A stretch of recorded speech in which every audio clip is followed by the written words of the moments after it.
भाजपा का ऐसा कहना है कि रुबीना फिरोज चलेगी महाराष्ट्र नवनिर्माण सेना को, मराठीकरण समिति को, उद्धव बाला साहब ठाकरे सेना को, लेकिन उन्हें डिम्पल मेहता क्यों नहीं चल रही है महापौर? देखिए, मैं आपके माध्यम से कहना चाहता हूँ, ज़्यादा भारी संख्या में इनके चुन के आए हुए हैं, तो इनका ही महापौर बनेगा, तो हम लोग उनका ही बात करेंगे ना। रुबीना फिरोज वगैरह जो उन्होंने कैंडिडेट दिया है, ये तो प्रोसेस है, एक गवर्नमेंट ने जो दिया वो एक प्रोसेस है, वो प्रोसेस फॉलो कर रहे हैं। अगर वो उनके पास संख्या ज़्यादा रहती तो हम उनके भी खिलाफ खड़े रहते थे, अगर हमको लगा कि बाबा कि मराठी का विषय। लेकिन मुझे लगता है ये सब खाली बेसलेस बात है।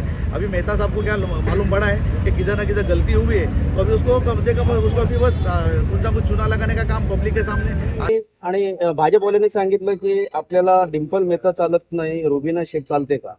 पण माझं का ना, हे त्यांना हे कळत नाही की प्रोटोकॉल, आधी आमदार आहेत, जबाबदारी त्यांनी बोललं पाहिजे असं माझं मत आहे। या ठिकाणी तुम्ही बघत असाल, एक प्रोसेस असते, इलेक्शनची एक प्रोसेस असते, विरोधी पक्षाला तो एक कॅन्डिडेट द्यायला लागतो।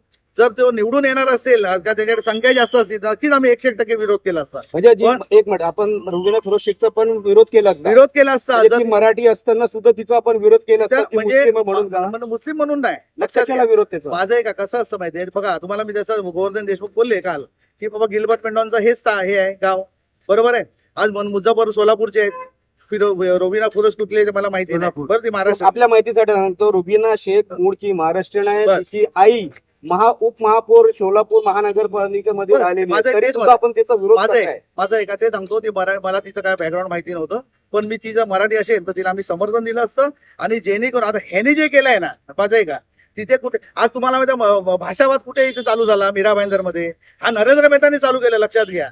हा कुणी दुसऱ्याने चालू केला ना, ह्याच्या अगोदर पण डिम्पल मेहता होत्या ना, ह्याच्या अगोदर पण गीता जैन होत्या ना, ह्याच्या अगोदर गिलबर्ट मेंडोचा पण, मारिया मेंडोचा पण सगळे होते ना, नरेंद्र मेहता स्वतः होते। आम्ही कधी विरोध केला का नाही केला? आताच का झालं? लोकांचा प्रश्न हाच आहे ना, काही न्यूजवाले आम्हाला विचारतात आताच का?